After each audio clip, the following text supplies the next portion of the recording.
Today we're going to be changing the AC tensioner on this Silverado, and that's the reason why this bearing has failed. So the first thing we're going to do is remove this skid plate. This whole job can be done with a 15mm socket and 3/8 ratchet, just about, pretty much. So you don't even have to jack up the car. You can just lay underneath it. I got it over the pit, so that kind of helps, but there's lots of space.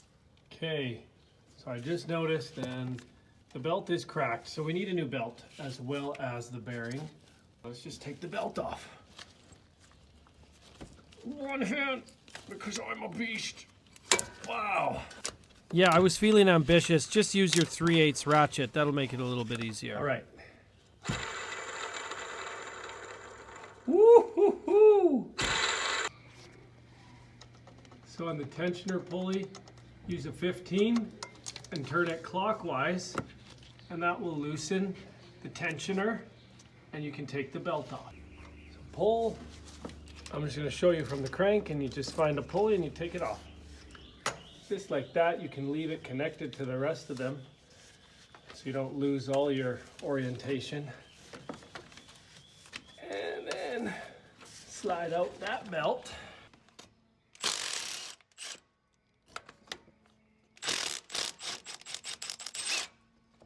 That's it.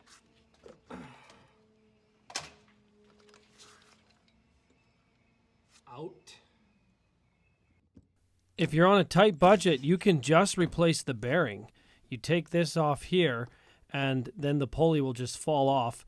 And what you want to do is find a socket that is the right size to pound out the bearing. Sorry for the camera abuse, shakery going on there.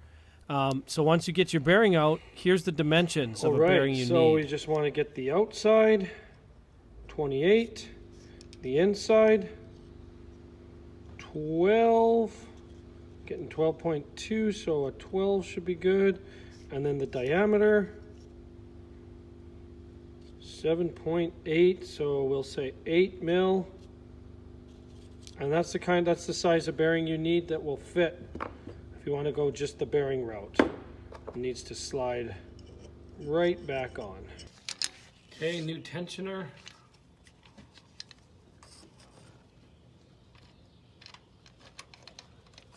She just bolts right back in.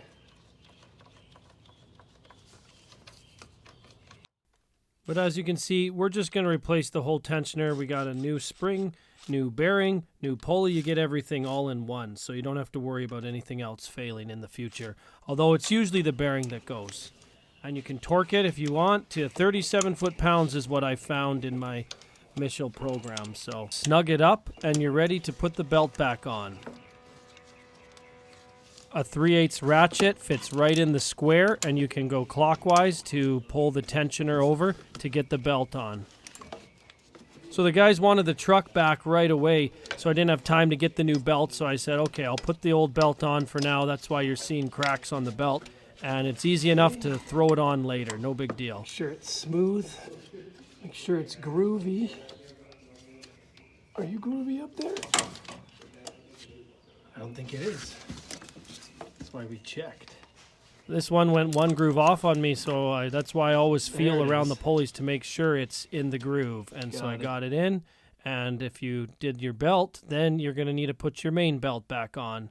Keep your routing, fire it up, and make sure everything looks good. Put the skid plate back on, and that's it. The job is done. Have a good one. Consider subscribing, guys, so I'll see you in the next video.